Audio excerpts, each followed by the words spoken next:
I always wonder how exactly they get these shots coming over the beautiful cities, you know? It's like, is it a drone? Is it a helicopter? Well, you would imagine so. I would imagine it has to be a drone. Maybe. Drones. Shanghai, right? I've been told by our fantastic director it was a drone, so thank you very much. There you go. There you go. Very beautiful shot. First things first, we got to do some housekeeping, and that's going to be our MVP of the last game. You know who it is. We all know who it is. It's going to be Jay. Picking up a pentakill.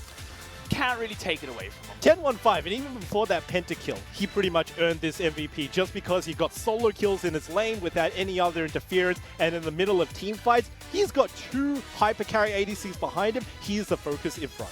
Yeah, and the guy, you talked about how that lane was very much on a knife's edge of like, it could tilt either way, and it tilted in favor of Jay straight from the get-go. Yeah, taking it because HuaTian moves way too far forward. It was a nice counterplay from HuaTian to try to get the level up for the extra health, but as soon as the first blood went down towards Jay, he was taking advantages left, right, and center. Even calls Ike's over to just solidify his lead, and beyond that, you know exactly what's happening, ladies and gentlemen. This is the fight when he actually gets all 5 kills by himself. Of course, it's facilitated by the rest of his team. Southwind is tanking up, Ike's is soaking some of it, and Puff is being the scapegoat to bait people and moving forward, but it's always Jay assassinating, putting out the damage, and doing the crucial focusing. And it was all about this pentakill right now. You can see he goes in, they're kind of like, all right, if you get this, then you go for it. As soon as you realize this, pops the O moves and goes, all right, I'm a man on a mission, and finds it in. And I think, you know, ZWuJi, maybe he gave it over to him as a little bit of a gift. He walked forward. Come on. Nobody walked forward in that instance. Jay going forward. I do think they did think that they were going straight for the Baron, of course. And that would have been, I even called it, like, that's not going to be a Baron, but they wanted that pentakill. Got it in the end. Vici looking good. This is why we wanted to see them closing out these games. A Baron wins you a game, but a pentakill stays with your career for life. Yeah. And that's what Jay was thinking about. You may be last in the standings, but how many other players have gotten pentakills this split? Actually, that's a good question. I wonder how many pentakills have been given. Check it up in the break. But the more important thing is they got the Baron afterwards. They got a second one as well. And this is a Vici that we really like to see because Vici was lacking in their play post-laning phase. We were always putting the challenge to them, whether they can actually develop a good strategy, whether they can actually pick good calls. Take a look at that first Baron, for instance, when they picked out their opposing Tahm Kench, and then afterwards they did another bait as well to pick out another champion. I mean, that is exactly what we like to see coming out of this team. Yeah, and for Rogue Warriors, you know, we talked a little bit in the post-game as well, like, they need to change. They need to change something. I imagine the Kiana will be banned, but looked pretty strong. Yeah, it looked alright. Like, it's fine. It was fine. But what else needs to happen? Because one, they didn't lose that game because of the Kiana. There was a lot of miscommunication. They didn't really do anything in the early game. You talked about how you wanted to see them better transition towards these things. They just seem to not really know what to do. Yeah, back to basics. So Rogue Warriors, the challenge was they need to shake up their pick and ban to make sure that they're not uncomfortable scaling champions, that they can actually do something early. I like the Varus. Even though he scales later on, his ultimate's still good as soon as he gets to level 6. The Sylas was also good, a bit questionable on the Conqueror. Obviously, that indicates a little bit more late game, but all things considered, there's a Sejuani that was open. You can pick that up for yourself. Get some more early game bridging. Make sure that you can get a good laning phase because you're playing against Vici Gaming. If they have one strength, that's it. And I want to see what Vici kind of like used to respond for as well. We've seen the Cogmon now again. That was good. I think it could be flexed around into different picks. I don't think the Cogmon was anyway, you know, imperative to that composition, but, you know, I want to see what else they have in the tank because right now this could be the game. If they win this, if I believe my maths is correct, they get off the foot of the table. They go from 16th to 15th.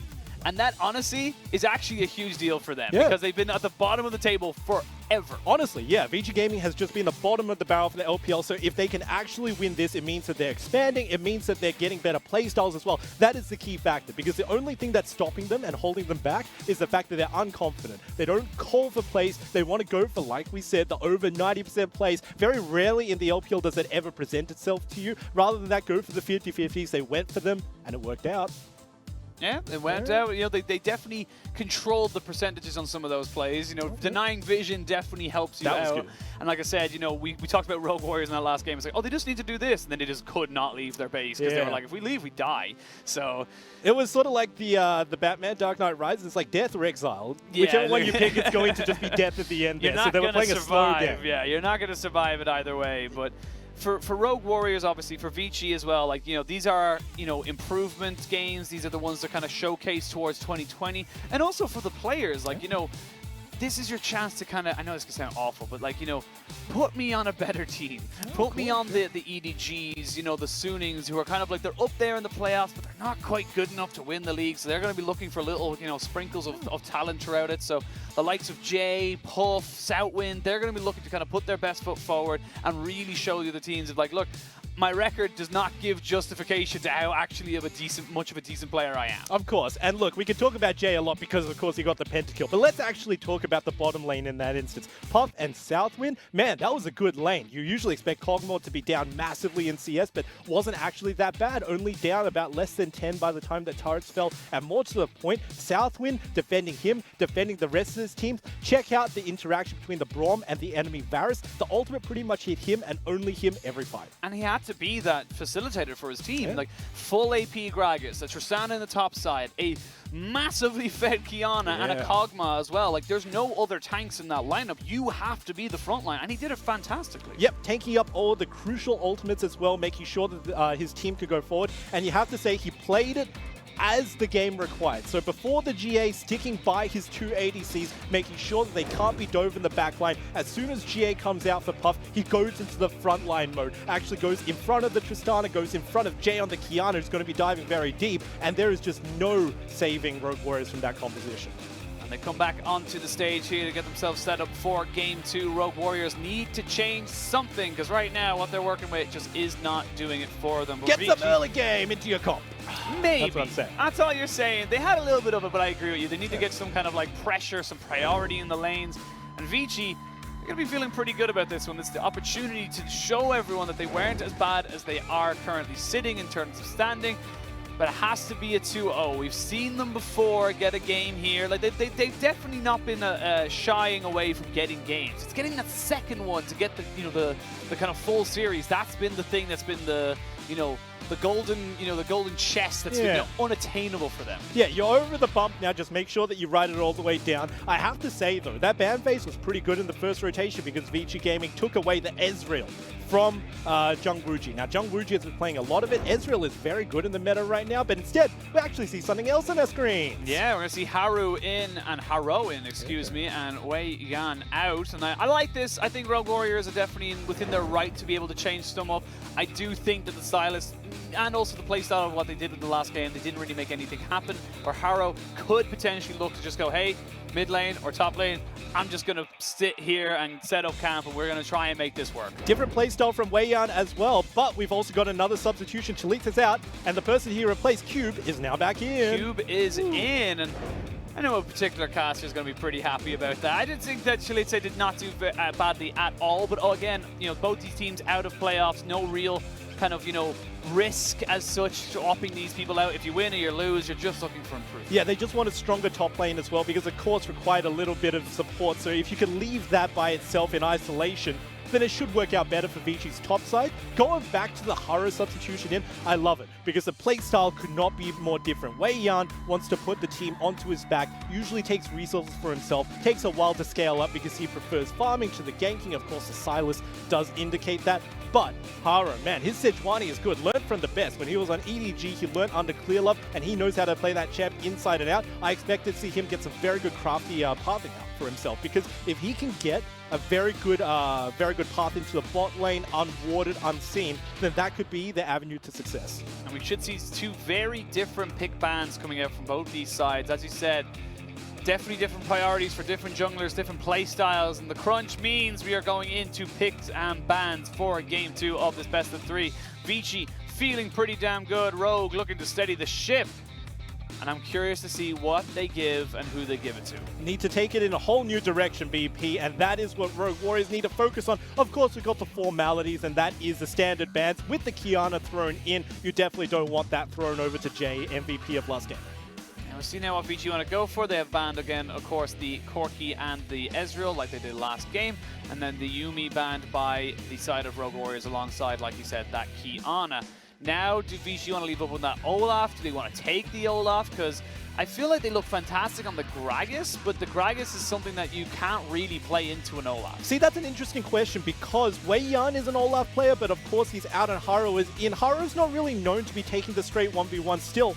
Ike's doesn't want to take the risk. He's not a seasoned Olaf player himself. And this also does indicate that they don't want to go for a jungle first rotation. It's fairly smart. You might want to pick up your support or even your AD just to make sure that Rogue Warriors is a little bit more starved out. The only thing that did not get banned in this particular phase that was banned last game was the Jayce. So Jayce is the one that kind of flips through the cracks as Rogue Warriors have to ban away that Kiana. Now do Vici want to take it, or do they leave it open and potentially counterpick it later on in the draft? I mean, it definitely does stick out like a sore thumb, and more to the point, Holder doesn't usually play it, but Holder does play some good champions into it. We were talking a little bit before this game about the potential counter picks that could come out against the Jayce. Malphite has been rising in priority, still yet to really see it come into meta in the LPL, but it's a good matchup into it nonetheless, but more safety is what they want, what they're used to. Yeah, exactly, and I think Holder on this Aatrox is definitely a pretty decent pickup. Aatrox is a bit silly. He's a little bit silly. Yeah. We've seen some, quote, you know, air quotations outplays from his kit, and definitely something that in the right hands can be the difference maker in a lot of these kind of early game skirmishes, and Rogue Warriors going to be happy enough with that. Looks like they may look up towards the Sylas again. Can go towards the mid lane as well. Of course, and usually we see the Sylas in the mid lane traditionally as a counter to the Corki, but Corki off the board means that most likely we should be seeing it in the jungle. Not really a Haro champion in all honesty, but if Haro wants to pull this out and have a much more early game lane focused playstyle, it could go towards that direction. One thing that he needs to watch out for is which jungler he's up against, because you need to change your playstyle drastically depending on whether they want to duel or whether they want to game. Looks like Vici are going to lock in. Anything you can do, we can do better. That's a straight up call out the side of ZWuJi and Huanggai. Huanggai. He's an old guy according to Raz, but oh wow, this is really quick, and this interests me because usually when we see a Tahm Kench on one side, we see an immediately pick of the Braum on the other, just to make sure that you get it before second rotation ban phase. Now that it's an Irelia, instead of that, expect it to go on the ban list immediately. Gragas immediately banned as well, so we will not see the Kiana or the Gragas in for Vici Gaming, as they did decide to go with the Tahm Kench and the Varus for Puff and Southwind instead. So what have they got in the tank? You imagine the junglers are going to be pretty damn heavily focused, but that also means that Vici Gaming, they get to decide what supports you get and what you don't get as well. Yeah, good engaged supports have also crept back in on 915. Of course, Alistar is another good one. We saw it picked in the LEC as a very good counter towards some of the later scaling ADs within laning phase. So if that's not taken off, or the Braum, you'd expect one or the other to be picked. See now what the side of Rogue Warriors do prioritize. Of course, they're going to start keep going towards those bans. I imagine it'll be another jungle ban or potentially a mid lane one as well, though I suppose the Jayce can go towards the mid lane, so actually the Renekton going to be banned here by the side of Vici. Yeah, of course, Holder has been a very seasoned Renekton player, so taking that off, making sure that it doesn't go into the top side, but keeping our eyes on the jungle once more. I'm quite surprised that ZWuJi has slipped through the cracks so many times inside of this matchup. So if it's not picked up by Vici Gaming in all honesty, then that could indicate that once again, they're focusing for play outside of the laning phase. It has to come down to the very last pick though, because of course they have it open. See now, Alistair, you mentioned it as a decent pick into the Tahm Kench and Varus. Unfortunately, not going to be able to be picked up here. You'd imagine the Braum will be one of the go-tos here for the side of Rogue Warriors. It's got good disengaged pretty well in that last matchup that we just saw. And it unfortunately,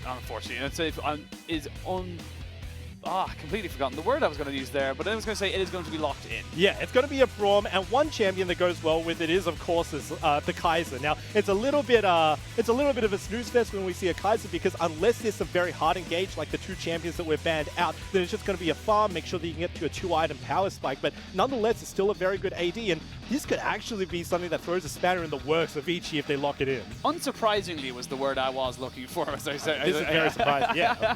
I was looking for when they locked in the Braum, and they do lock in the Jayce, so a full AD comp coming out from the side of Vici Gaming, and great laning phases as well. I mean, this is going to be really risky because they're focusing way later than where they usually spike. Of course, Jax has some outplay potential in the top lane, but when you put him up against an Aatrox, it becomes harder and harder, and oh boy, don't do it. Don't play with my heart.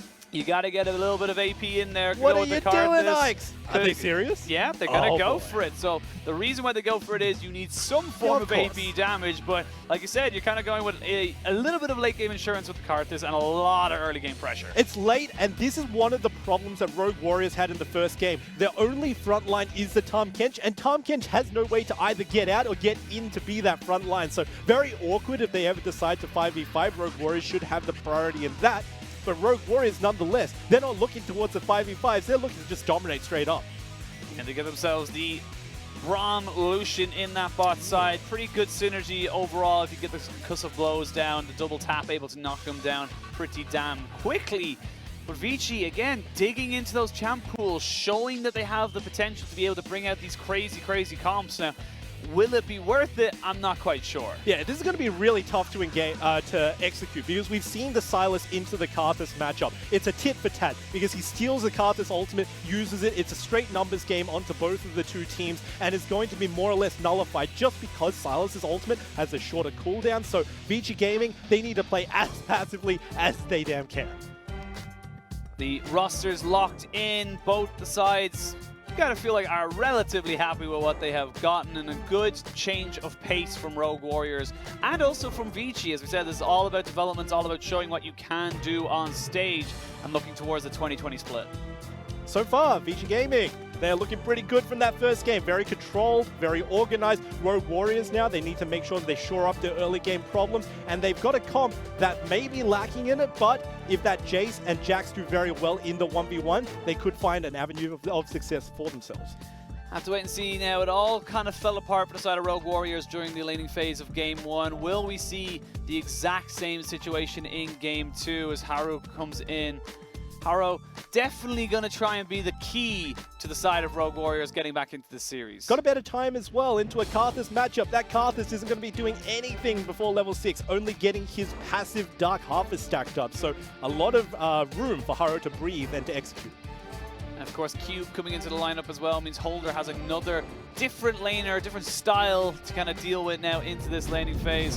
We'll have to wait and see, as we are going to jump straight onto the rift for Game 2 of Rogue Warriors versus Vici. Vici looking to close out with a clean 2-0, and Rogue Warriors looking to send it to a Game 3.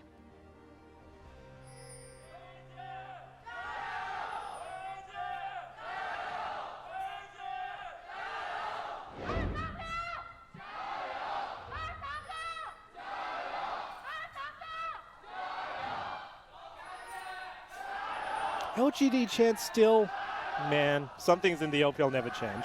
They're playing later, you gotta have those chants. Playing later on in the day, you gotta show your pure support towards them, as we see Vici looking for a little bit of a move here. They do see the ward that was popped down. You can got a lot of pings coming on.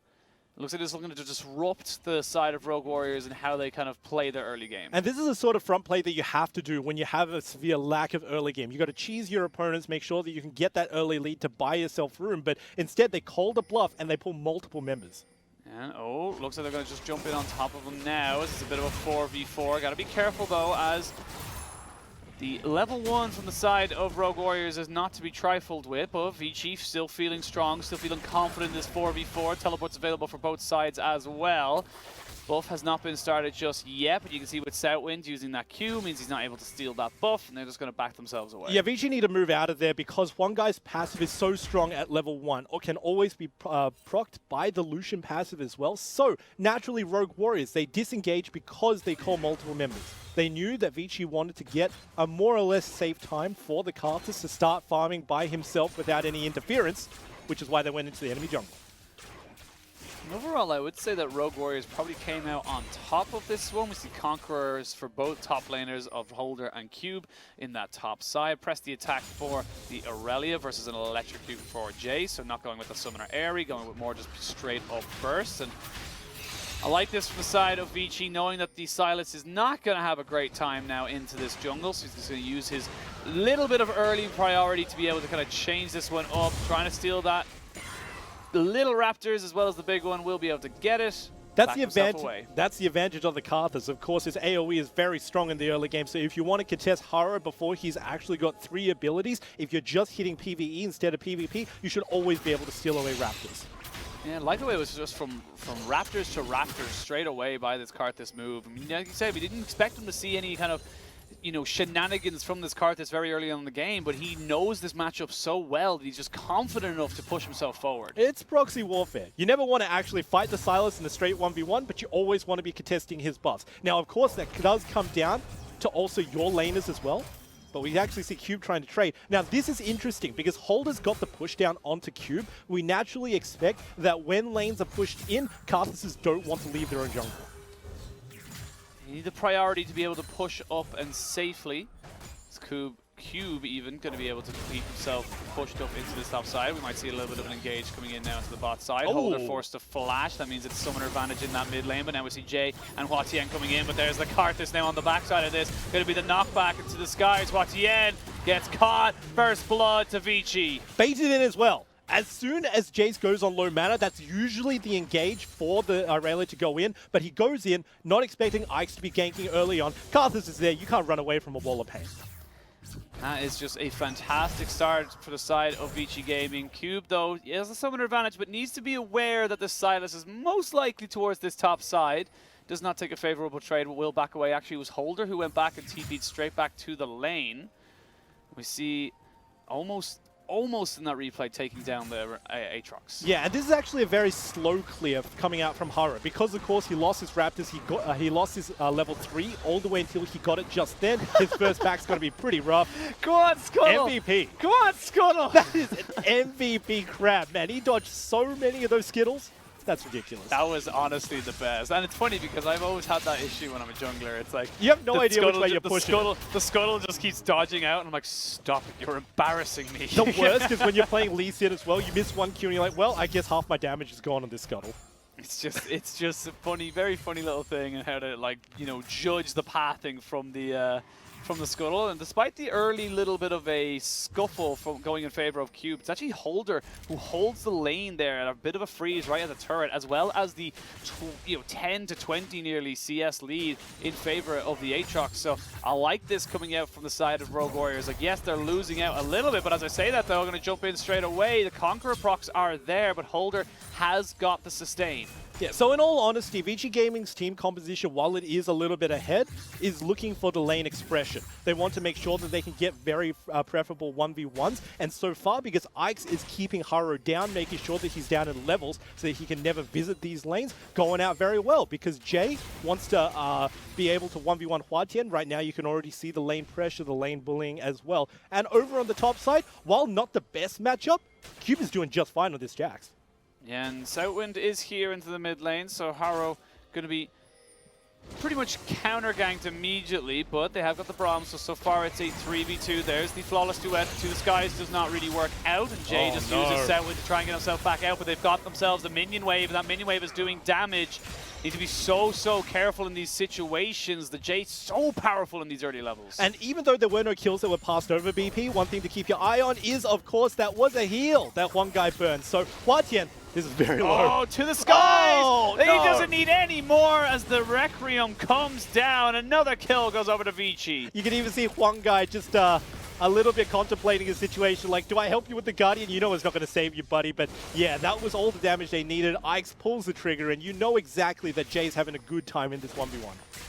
Jay's having a good time, but even better for the side of Vici, they've got themselves the kills on the Karthus. And Karthus is here. They're going to jump straight on top of it. It's a 2v2 straight off the back. But there is the World Ender and the Wall of Pain being dropped down, though Cube has to force his flash away. They're going to flash back on top of him as they try and get the damage. They don't land it. They will eventually kill him off, and he gets himself the little bit more healing off of that triumph. No mana! No mana for the Karthus means that Haro will get himself out. 2 quick kills going back over to Rogue Warriors. Oh, that feels so bad as well, because Cube was walking out, and it looked like he could be held back because Ike's was keeping Holder in place. But nonetheless, Holder and Haro, they just progress a little bit far forward, and that little bit at the end there, I mean, that's heartbreaking when your mana runs out as a Karthus.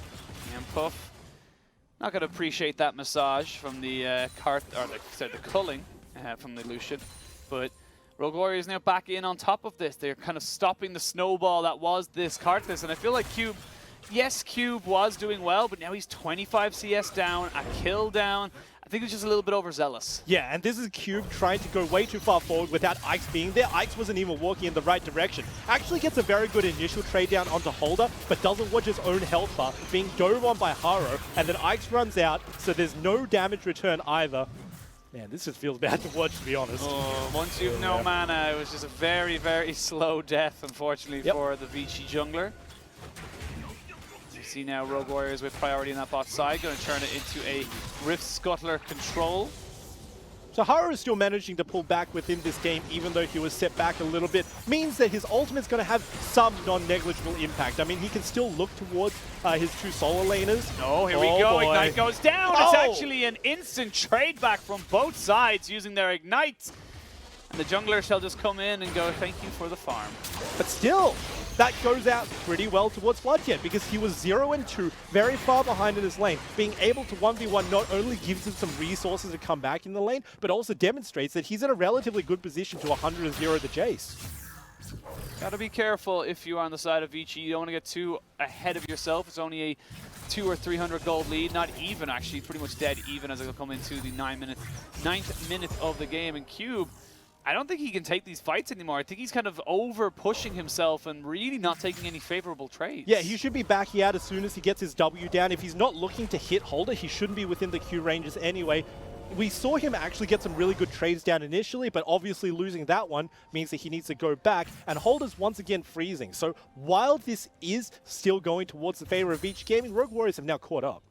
Rogue Warriors with a near 30 CS lead for Holder, as well as that kill. So that Aatrox is getting online very, very fast. They need to be able to make sure that they do not let this spiral out of control. As HuaTian is going to try and damage mitigate as much as he possibly can there from the shock blast. Oh, and now he's engaged. They're going to land the flawless duet. They have no flashes. Or sorry, they do have flashes. No flash on Haro, but the wall of pain going to be enough to dissuade any kind of re-engage there as the Braum was rotating in. And this is actually really good decision, heads-up decision-making from Huanggai as well, because every single time he's gone back to base, he's actually ran straight down mid lane as opposed to go down to the bottom side. A little bit of damage there, was running out of the ultimate, so just said, you know what, I get free damage on everybody, and it buffs my stats in the last, screen. So of course. You want to pad out those stats as much as you can. But going back to the point, it's really great that Huanggai's always moving towards mid lane. Very volatile. Irelia and Jayce can always 100-0 each other. So the fact that you can always join, especially with a very important heal to potentially change the tides, is what they're looking for in the mid lane.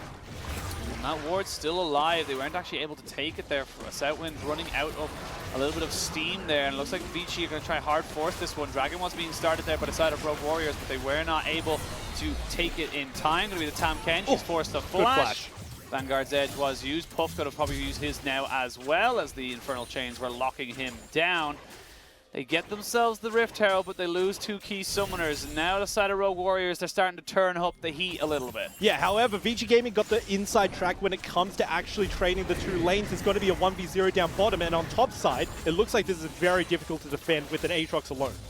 Yeah, Aatrox just going to give up a little bit of cash there to Puff, as he looks to try and just defend this one a little bit. There's a 2-level difference there in favor of the Aatrox, so it shouldn't feel like they could be diving him.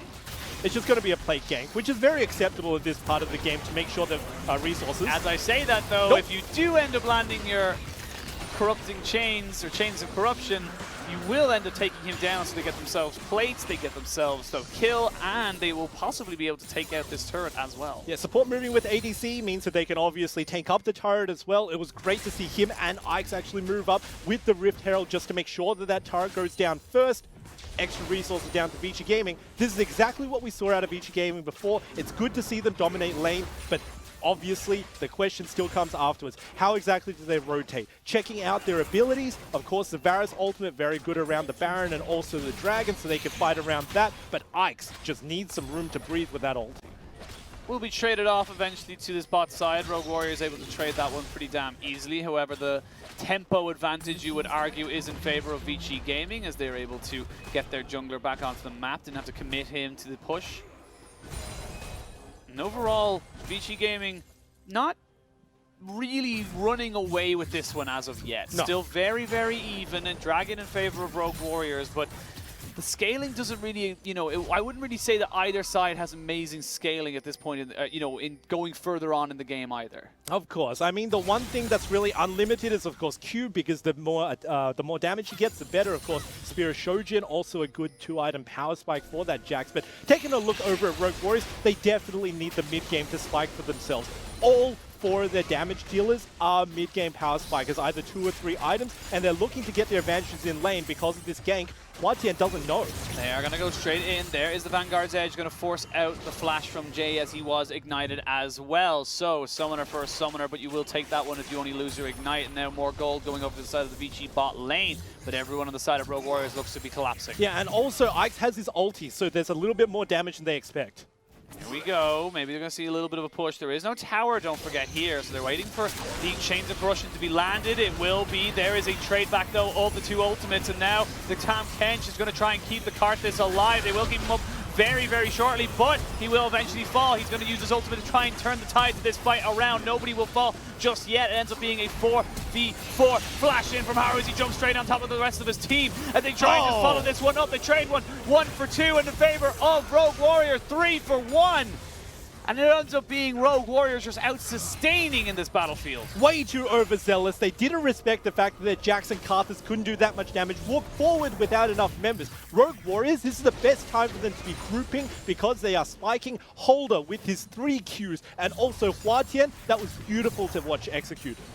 We'll have to see exactly how that one goes back. And you can see the Vici were the ones that kind of almost initiated as well. They were the ones looking for the pick as they chopped out the Chains of Corruption. But the good heads-up play from Haro was able to steal that one there straight away and uses it as a disengage. And he throws it back on Ike's, who's relatively far forward for the 2 people behind him. So HuaTian and Huanggai catch him, and even though he's saved by the TK, first of all, ultimate comes out early. Check out Huanggai and HuaTian. Not that much damage back onto them, and once the Karthus dies, they can rush on forward. And good moves here from Haro. Able to just push himself forward, knowing the limitations of his champion. A lot of flashes burn, a lot of summoners used in that last exchange from both sides. But overall, Rogue Warriors coming in on top. Yeah, and that is once again what we were talking about, how Rogue Warriors does spike very heavily in the mid-game 2 to 3 items. Of course, they haven't got to that point yet, but the CC alone coming out from that Aatrox in a 5v5 so early in the game bought them that advantage. So you would have to turn your eyes towards Holder and ask once again, can he do the same? His teleport is up, and he could be on the side and join his team in a jiffy. The thing as well is that it's just so hard to kill someone on this side of this Rogue Warriors team. They have a very tanky lineup just with a lot of HP, and you can see despite the Karthus doing so much damage, despite the Varus doing a lot as well, there's just not enough in terms of, you know, how much health bar is there unavailable for Rogue Warriors. Yeah. It's just a little bit too much to deal with. Obviously, the healing does punish it as well. And the fact that Ike's isn't that farmed up, that was the biggest punishing factor. Went too overzealous, and you knew that he wanted to die because Karthus is usually the first one to do so in the middle of a team fight. But even his ultimate barely did any damage down onto the 2 key members that were low, and that was the punishing factor. A lot of gold onto this Varus as well, and not really coming out to any kind of big advantage for the side of Vici as they were the overall winners of the gold money coming in from the plates. Yeah, and more importantly, because Vici Gaming opted to get that first tower on the top side, trading the bottom one for Rogue Warriors is actually in a really good position to get advantage over this Infernal Drake. A little bit pushed out on the bottom side, and also that deep ward to know when people are walking through the bottom side of Vici's jungle means that it's going to be very secure for them to just rotate down and bust it down. Infernal Drake has spawned. No one really on the side of Vici available to contest this, so it's almost certainly going to be Rogue Warriors Dragon. In the end, they take it incredibly quickly, like you said, with that mid-game power spike that they have. Now they've got themselves Infernal on top of the mountain with another Infernal spawning in just under 5 minutes. And now we see what the side of Vici want to do versus where Rogue Warriors want to go. And this is the biggest test, right? Because it's very easy for Vici Gaming to start pulling the trigger once they're so far ahead. 13 kills to 3 before laning phase is over. But now their backs are against the wall. They're a little bit behind, but it's a very methodical amount of depth debt that Rogue Warriors has in comparison. Means that Vici Gaming, now they have to decide whether they want to fight at all, because Rogue Warriors is not giving up. They're not actually splitting their members. It's going to be a 1-4 the whole time. That is a 2,000 gold lead for the Aatrox alone. I mean, that's ridiculous. That is a lot of gold. 50 CS, 3 kills. is Jax cannot go against it. I don't think anyone can go 1v1 against him. It's going to be hard, and Aatrox is going to be the MVP for the next 10 minutes in these team fights. His first 2 Qs are way too strong to deal with for the side of Vici Gaming.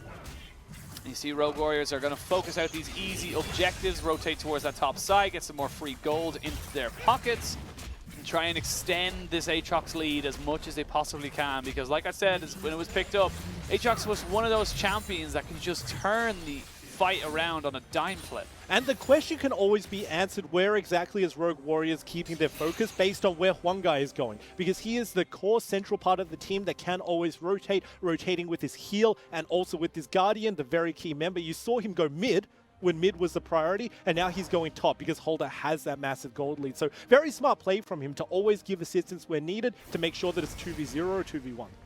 Oh, Jay. Oh boy. Gonna be forced to flash away, gets himself out of the infernal chains, but good wards here from the side of Rogue Warriors. See him on his approach and punish him very well. Very good deep vision, I might add. Just the fact that they can see when people are walking through the top tri-brush, and also the bottom side, that red ward still hasn't expired for the side of Rogue Warriors. Vici Gaming are definitely being pegged into a corner. And the biggest question to ask in this instance is, how is Ike's going to get to his item power spikes? He can't even farm his own jungle safely, and the rest of his team have to facilitate him getting resources. It's going to be a very tough challenge.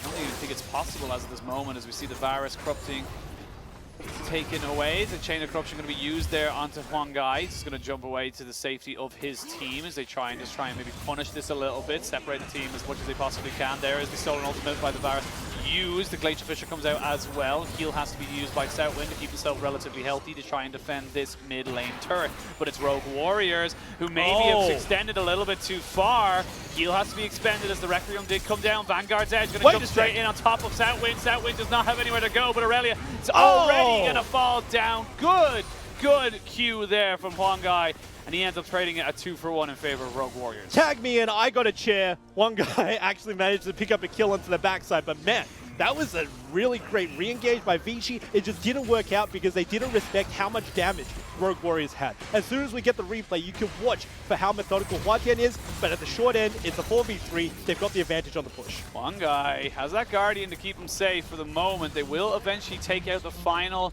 outer turret in that mid lane, and that opens up a lot more of the map. They are just trying to get Cube up to that Triforce. You can see the amount of time they're giving him, the amount of CF they're trying to give him to get back into this fight.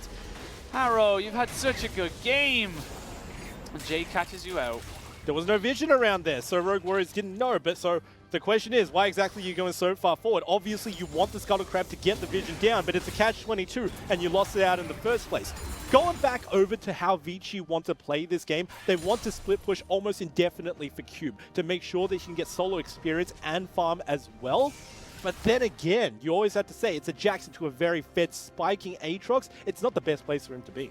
Death Dance and Black Cleaver versus Triforce. I'm taking the Aatrox any day of the week. However, we are seeing some pretty key free items being picked up by the side of Vici Gaming as well as on the side of Rogue Warriors. Triforces on both sides picked up. Essence Reaver for the Lucian versus the Black Cleaver, the Blade of the Ruined King and the Gwynzu's Rage Blade for the Varus. Overall, the Karthus still not quite at one-shot territory, but has the Morelos, so will be able to nullify some of that Sylas recovery. Of course, but that's going to be after you can take them to 50%. Besides that, Grievous Wounds is very sorely missed by Puff in his build right now, so if they were to fight, or if Rogue Warriors even force a fight right now, I feel really bad for Vici Gaming. They can't nullify the extra healing that Holder has, and even HuaTian, man, that's going to be way too much recovery to deal with.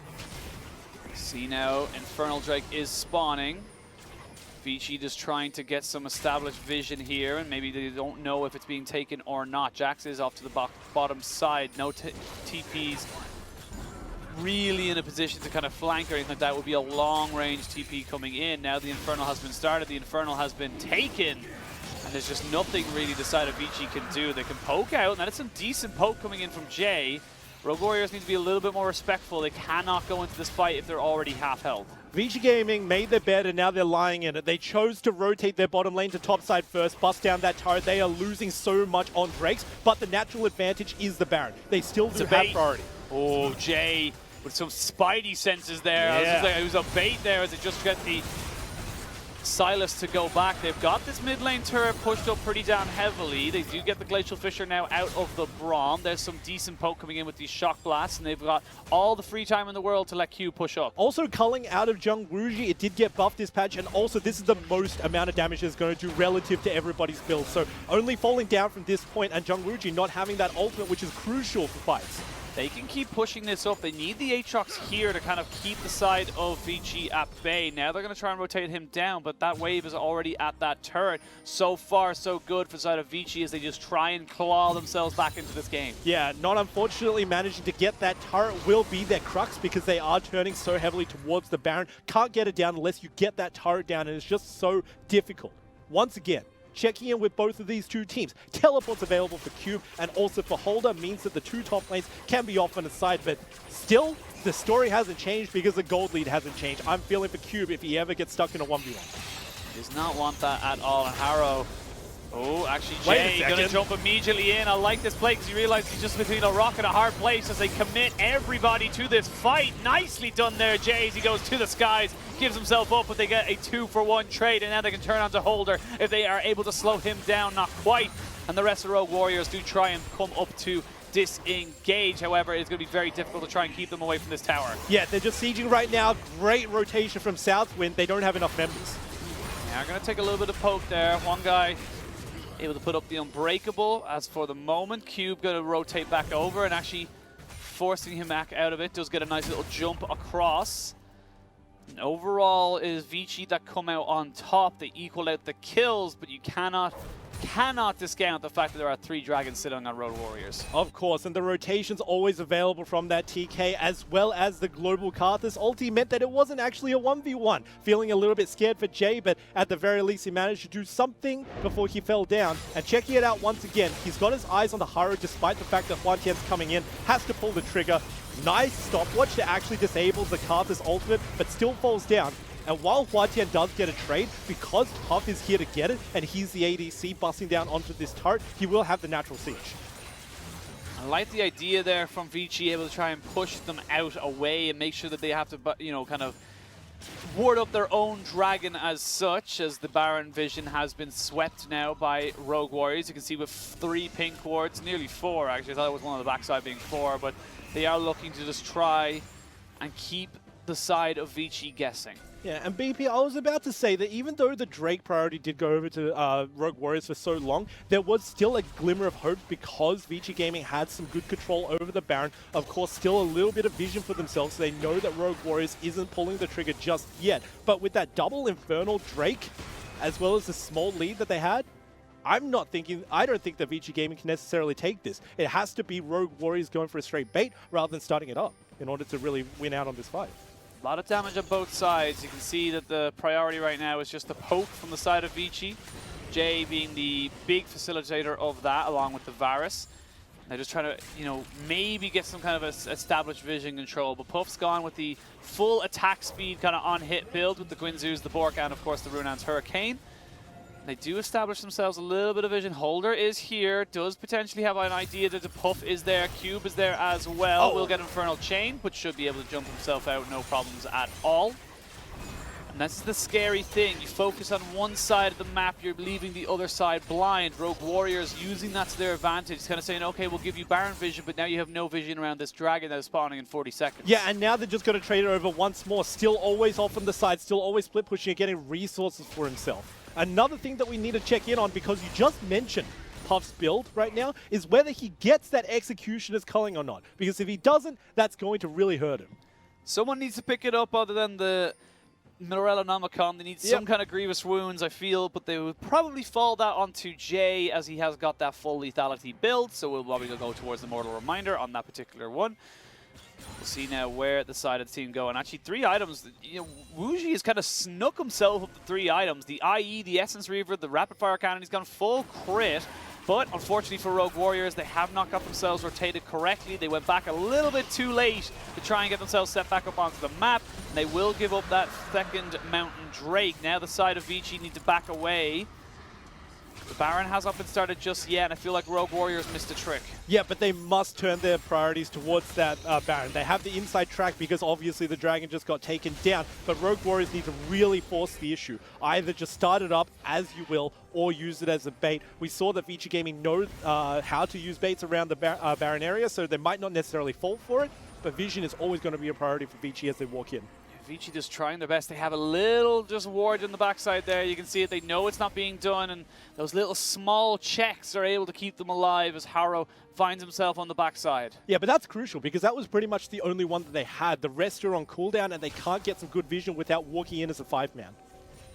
Need to be very, very careful. This Sylas is very far away from his team at the moment, but is looking for the flank, and it will find it. Jay gets caught. And ZWuJi and Haro capitalize on the fact that the Jayce was taken out. Vici Gaming moved in there as a 5-man unit, but 4 of them moved down. Jay moved up, and it was just capitalized on by Rogue Warriors. So now they are in priority once again. Haro's not even on this Baron P. He's looking for the flank again. Southwind is there. Baron down to about 50% HP. Now the Karthus is there. They have vision of it with that wall of pain. They will flash him out, but the Karthus has been caught straight away. They will jump him out with the Devour as well as the rest of Rogue Warriors are trying to find the fight. They will find out the Jax as he goes down. Just on about 1 HP as he goes gold, and another quick pick, and this looks like Rogue Warriors just trying to do what Vici did to them in the game 1. Yep, even the Karthus ultimate not going to be enough. Man, Rogue Warriors have got this Baron on lockdown, and that was very well executed, using a lack of vision to their priority because Vici Gaming have to check, have to use their bodies to go in, and once again, it was all instigated by the fact that Jay was caught out in that instance, and man, Vici Gaming, even though they wanted to get some vision down and get their priority, they couldn't do so. He walks through a control ward. Haro's on the other side, ZWuJi's on this side. There's nowhere for him to run. Didn't even get out of CC by the time he fell. Yeah, between a rock and a hard place, unfortunately, it ends up getting taken down. Now you have got the Zhonya's completed fully for Haro on this Sylas, which means he's even harder to lock down and kill. It's a 4,000 gold lead in favor of Rogue Warriors. It's going to be very difficult for them to try and, really push in and get these sieges down, though, as they have a very low kind of range team, not great for sieging. Yeah, I was about to say that that was one of the things that was really holding Rogue Warriors back, the fact that they can't necessarily do much while they're pressing under a turret. But with a Baron buff as well, Vici Gaming, they have to get some very fast clears and then move out. If you check out their team, pretty much the only person who can't be on a frontline duty is Cube. Oh, Cube.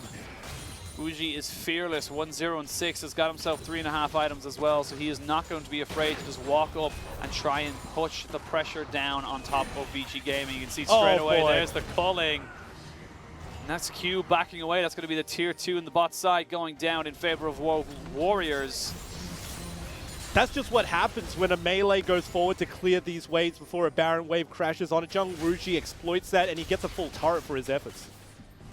ZWuJi, though, not exactly got the most sustain in the game, so still needs to be respectful for the poke that could come out. As we see Vici just trying to defend what they can in this mid lane. As we see Huanggai actually going to get stunned up, but it's not the point of contention. They just catch out Jay on that rotation towards that mid lane. And now Rogue Warriors, they've got a minute and a half for V5. Yeah, even though he was MVP of last game, he can't just be walking willy-nilly, and he finds himself dead before too long. Rogue Warriors with Baron and a 5v4.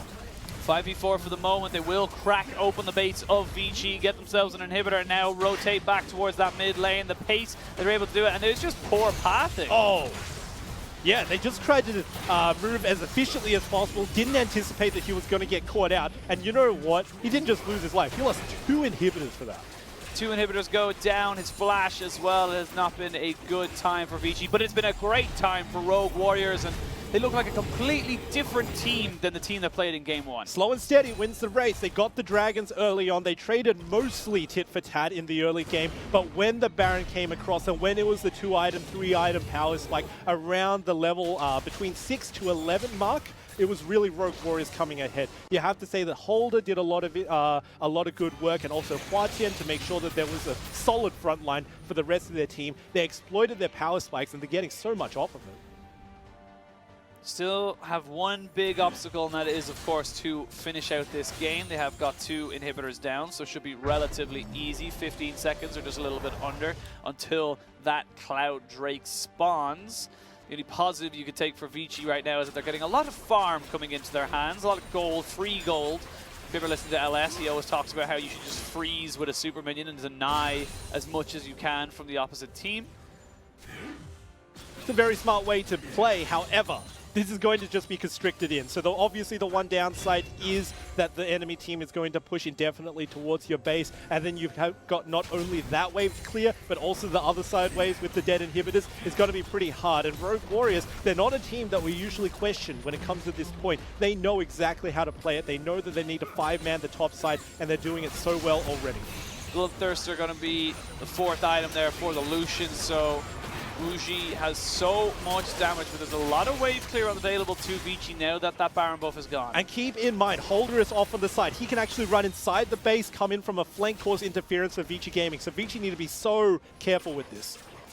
Puff walking up. He needs to be the primary damage dealer as he has got that percentage health. He will be the one to keep the super minions at bay, and they're actually playing a very dangerous game here, Cube.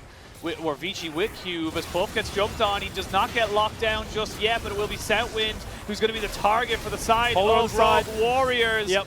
If one gets caught and you try and save him, unfortunately you're giving up your life, and now it's a 4v5, no inhibitors left. It's a very reminiscent of the last game and how it ended. Yeah, and you can obviously judge Southwind, but Puff stood way too far forward, required a save from the TK. TK falls. This is going to have to be it from the side of from Vici Gaming. They need to defend. They need to find some kind of a fight right now, or it's never going to find it at all. They're going to try and go in. The Karthus already taken down below half health, has no real mana either. Holder just trying to keep this Jayce busy and interested in him. They haven't taken down the first Nexus turret. There it is. Karthus now ulti. they're going to look to use Karthus ulti on top of it. Not going to be able to take out anybody, and Rogue Warriors can just disengage. They've taken everything. They can look towards that Baron and the Cloud Drake. Slow and steady has been the name of the game for Rogue Warriors. Don't take any more than you need to. As soon as the Karthus burns his ulti, still very long cooldown, even though he's got a Morello's in his kit. Just make sure that you back out, get the full HP. There are 3 inhibitors down. Play it safe. Rogue Warriors just taking the by-the-book method as such. They've got all 3 inhibitors down. Only 1 Nexus turret stands between them and a fully exposed Nexus, excuse me. You have got wave clear on the side of Vici, but only if you're left alone to it. And I don't think Rogue Warriors are going to be standing idly letting you pick up this free gold. Yeah, and also just checking in, this looks like it's going to be a very hard last hurrah for Vici Gaming, because Cube has not reached the point where he can spike. Only 2 items in his kit, 3 items down for Ike's as well. This late game has not been reached, and it's always been denied away from Vici. If they fight in the next instance, if Rogue Warriors just want to pull the trigger, it's going to be very difficult for them to actually lay down the fundamental damage. And they can't even get out of their base to try and defend this Baron. So Rogue Warriors going to pick that one up. No questions asked. And now we look towards the last and final fight that has to come in now. You got full items on your Varus. You've got 4.5 items or 3.5 items on your Jayce. You've got to make something happen because it's do or die now. Go get him, champ. That's what Vici Gaming's coach is secretly muttering to themselves, because honestly, there is nothing defending themselves. Double supers from every wave, they're crashing. They are crashing with the Baron as well. So here we go, stolen Karthus ultimate. We've got to pepper up the health bars a little bit. Didn't do a huge amount, but Jay gets taken down very, very low. Now we see Puff being the focus, and Puff is down. They do take the Irelia with him, but it's a 3-for-1, 4-for-1, gonna be a 5-for-1, and Rogue Warriors will take us to a game 3. And that was just locked out by Rogue Warriors. Vici Gaming falling from the get-go. As soon as there was a lead on the top side, Jungle took the lead as well. Heavy wards inside of Vici Gaming's jungle made sure that Karthus could never get any resources. Jax was behind, Karthus was behind, late game unreached. And Rogue Warriors saved the series, and again, that second game to win a series for Vici Gaming, it eludes them once more.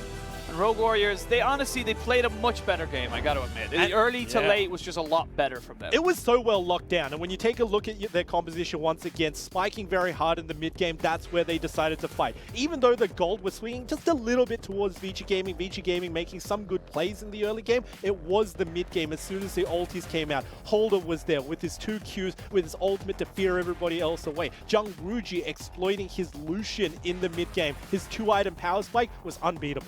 And And you guys think that Cube played into the Aatrox a little bit like the Jayce as a hard counter. It is a counter, but it's not a hard one. It's definitely seen as a soft counter. Didn't play the matchup correctly, and Holder was able to just run rampant throughout that top side, and it just opened up so many avenues for Rogue Warriors. Yeah, and even in the early game, we saw that Jayce was jumping in, using his W to trade as well, and then getting out before Aatrox could actually use his third cube, but he messed up one of those trades, and it all came crashing down for him. And, you know, great movements there from Rogue Warriors, and I'm delighted to finally see a little bit of life in them, because the last few series we've kind of like looked at them, they haven't looked amazing in any way, shape, or form, and it's great to see them finally coming back into the series and really showing the Vici, you know, like, we're ahead of you for a reason. Yeah, and they definitely need to take him down, because if you take a look at what's ahead for Rogue Warriors, they've got the IG matchup. So if they need to be in fine form for that, they definitely need to secure down next game. Looking into this one, though, Rogue Warriors, they look pretty clean. And going into a third game, third and final one, we imagine the drafts will be different again. We might see another substitution. Not quite sure exactly how that one will go down. What's your prediction coming into the third and final game? I mean, honestly, when you get into the third one, you need to be able to ban away your opponent's very specific champions. I don't expect to see that Qiyana once again, but hey, even Aatrox, he's a very meta ban, but the fact that he was let through, that just did so much work for Rogue Warriors. So Vici Gaming, they need to keep their eyes on that to make sure they don't fall into a pit where their opponents draft all for one specific part of the game and just clean it out from there. I think as well, like, you think of the champions they got, the Irelia, the Sylas, the Aatrox, these are all pretty high on the ban list for a lot of teams, and for a lot of good reasons. So Rogue Warriors, I feel like, just played the pick ban incredibly well. We're able to kind of go, you know what, it doesn't matter if we pick these solo lanes blind. We know we're going to do better. Yeah, and I'm also going to raise a little bit of questions for Cube as well, because while he did come in with that Jayce and it was hot initially, he didn't really join the rest of his team, didn't really dominate lane to the point where he had a gold lead. In fact, it was a gold deficit because Aatrox managed to do much in a team fight as well. So all of that being said, Cube definitely needs to revisit that Jayce strategy, because it's feast or famine, and it was famine that game. Yeah, he might even be in the next game. Of course, we're seeing plenty of substitutions coming in from both sides. And if you were to pick an MVP, what would you pick? We haven't actually got it, by the way, but if you were to pick someone. I mean, ZWuJi did very well, right? That Lucian, when he got to his 2 items, his ultimate actually did a lot of work, even though it was expended to clear a wave into the mid game. That was pretty much the only expended one. Even in the late game, in that last fight, you saw that he was the person who was diving in for his team. Yeah, he definitely led the charge. We're going to have to wait and see. I've been told by our production that we are going to, unfortunately, miss the third and final game of this series and jump straight into our last game of the series later, which is, of course, going to be LGD versus IG. IG still need to, you know, kind of pick up some points, you know. They're not secure for playoffs just yet. Yeah, I mean, that's going to be interesting, right? Even if they 2-0 LGD, hypothetically speaking, we can't predict the future. They're not 100% locked in for playoffs, so IG still got a bumpy road ahead. We'll have to wait and see. We're going to throw it to a quick break, and when we return, we will bring you the beginning of that series.